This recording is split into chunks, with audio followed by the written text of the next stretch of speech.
कार्तिक मास में इन 7 सरल उपाय से प्रसन्न होंगे भगवान विष्णु और मां लक्ष्मी, बरसेगी विशेष कृपा। कार्तिक के महीना का आरंभ 10 अक्टूबर से होने जा रहा है।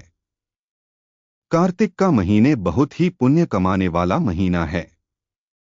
इस महीने में किए गए कुछ सरल उपाय से जीवन में सुख समृद्धि बनी रहती है। साथ ही व्यक्ति कई तरह के पापों से मुक्ति पाता है। आइए जानते हैं कार्तिक मास के सरल उपाय।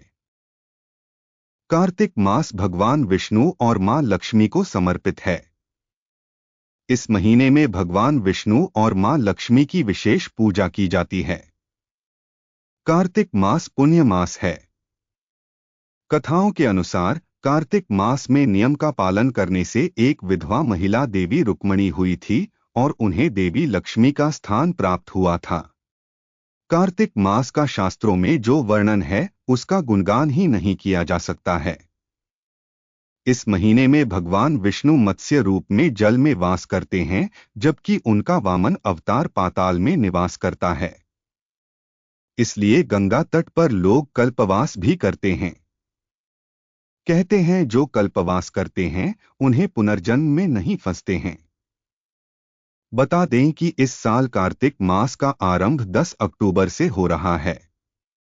तो आइए जानते कार्तिक मास में किए जाने वाले सरल उपाय जिन्हें करने से मिलेगी धन की प्राप्ति होगी, लक्ष्मी स्तोत्र का पाठ रहेगा उत्तम फलकारी। कार्तिक महीने में लक्ष्मी स्तोत्र, कनकधारा स्तोत्र अथवा विष्णु स्तोत्र का पाठ करना विशेष फलदायी माना गया है।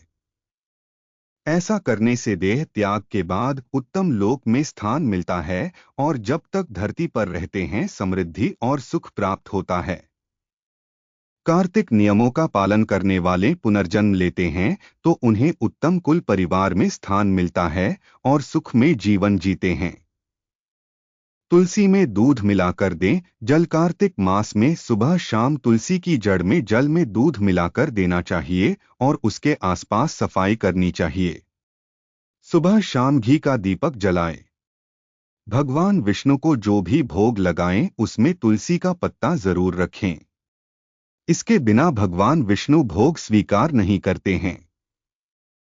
साथ ही कार्तिक मास में देव प्रबोधनी एकादशी पर तुलसी विवाह करना भी बहुत उत्तम फलकारी रहता है। भगवान विष्णु को तिल करें अर्पित। कार्तिक मास में नियमित रूप से भगवान विष्णु को तिल अर्पित करने चाहिए। यूं तो साल भर तिल अर्पित करते हैं अच्छा है, लेकिन अगर ऐसा नहीं कर पाता है तो कार्तिक मास और माघ मास में ऐसे करना उत्तम रहता है। ऐसा करने से जाने अनजाने में किए गए पापों से मुक्ति मिलती है और सद्गति प्राप्त होती है।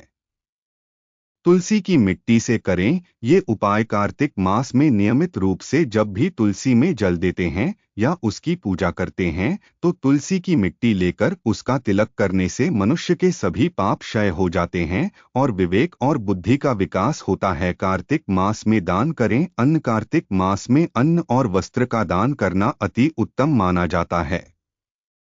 अगर आप कुछ नहीं कर पाते हैं तो अन्न और वस्त्र का दान जरूर करें। ऐसा करने से वह अगले जन्म में गरीब पैदा नहीं होता है।